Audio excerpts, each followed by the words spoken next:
Hey guys, how many of you guys are like me? You're driving a vehicle that's got some extra miles on it. I've been up and down the road quite a few times, you know. I'm over that 75,000 mile mark, and I want to make sure my engine lasts. So using a high mileage oil stabilizer helps you do that right there. It's a real simple process. It's about a 20-80 ratio. So in comparison, that's 1 quart of oil out, and put 1 quart of the high mileage in there when you do your oil changes. You can do it every oil change will help you on that system.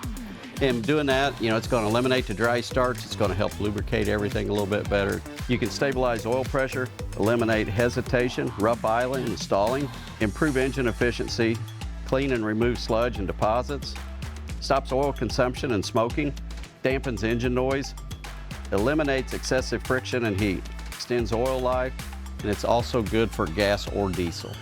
And by adding this to your engine, you're going to add longevity, it's going to keep things running smoother, it's going to last longer, and it's going to be a lot more efficient. By being more efficient, it's going to save you money in the long run. Lucas Oil, it works.